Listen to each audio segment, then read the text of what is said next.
Lecture du livre de l'Exode. En ces jours-là, le Seigneur dit à Moïse, « Pourquoi crier vers moi ? Ordonne aux fils d'Israël de se mettre en route. Toi, lève ton bâton, étends le bras sur la mer, fends-la en deux, et que les fils d'Israël entrent au milieu de la mer, à pied sec. » Moïse étendit le bras sur la mer. Le Seigneur chassa la mer toute la nuit par fort vent d'est. Il mit la mer à sec, et les eaux se fendirent.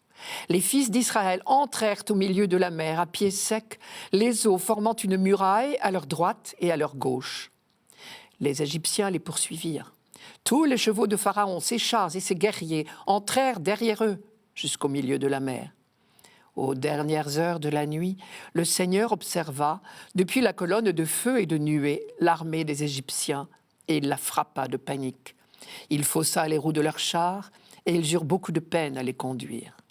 Les Égyptiens s'écrièrent « Fuyons devant Israël, car c'est le Seigneur qui combat pour eux contre nous. » Le Seigneur dit à Moïse « Étends le bras sur la mer, que les eaux reviennent sur les Égyptiens, leurs chars et leurs guerriers. » Moïse étendit le bras sur la mer.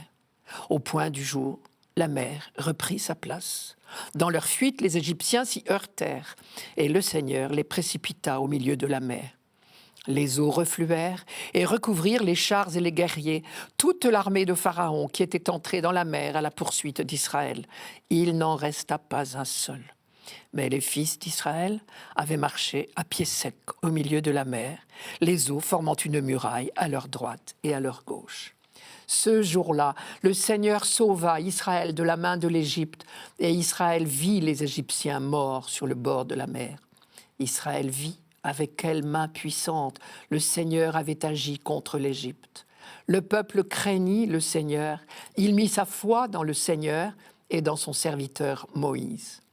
Alors, Moïse et les fils d'Israël chantèrent ce cantique au Seigneur. « Je chanterai pour le Seigneur, éclatante est sa gloire. » La Bible tout entière résonne de cet événement. Les psaumes le chantent, les prophètes le racontent pour soutenir la foi quand les temps sont difficiles. Car Dieu a prouvé là une fois pour toutes son amour, mieux son engagement aux côtés de son peuple. Au long des siècles, le récit devient de plus en plus impressionnant.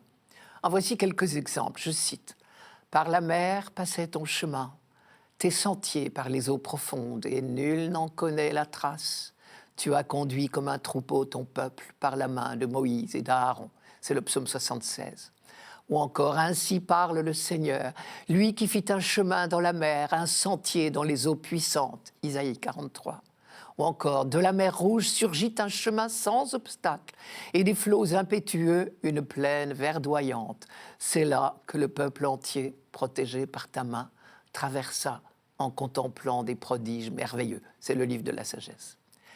Car il y a eu là incontestablement un miracle, celui de l'œuvre de Dieu, et inséparablement celui de la foi du peuple. Et le récit du livre de l'Exode n'a pour objectif que de répandre ce message. Dieu est le meilleur défenseur de la liberté des hommes. Grâce à Dieu et avec lui, la liberté aura toujours le dernier mot. Les perdants, ce sont Pharaon et avec lui tous les oppresseurs. Sous-entendu, qu'on se le dise. De fait, le peuple a traversé là une épreuve terrible pour sa foi. Il y avait de quoi être effrayé. La fameuse nuit du sacrifice de l'agneau pascal et du fléau de la mort des premiers-nés égyptiens, fléau qui a épargné les petits Hébreux, la panique a pris les Égyptiens et les Hébreux en ont profité pour s'enfuir. Mais ils se sont vite trouvés devant une impasse. Pour mettre une fois pour toutes une bonne distance entre eux et l'Égypte, il fallait traverser un bras de mer, à première vue infranchissable. Et le temps pressait, car les cavaliers de Pharaon s'étaient lancés à leur poursuite. Et les voilà donc pris en tenaille. De toute façon, c'était la mort assurée, noyade ou écrasement par les chars et les cavaliers de Pharaon. Je cite, « Comme Pharaon approchait, les fils d'Israël regardèrent, et voyant les Égyptiens lancés à leur poursuite, ils eurent très peur et ils crièrent vers le Seigneur. Ils dirent à Moïse, « L'Égypte manquait-elle de tombeaux pour que tu nous emmènes mourir dans le désert ? Quel mauvais service tu nous as rendu en nous faisant sortir d'Égypte.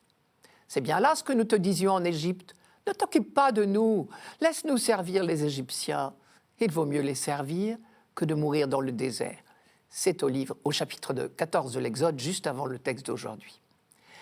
Mais la foi de Moïse fut la plus forte.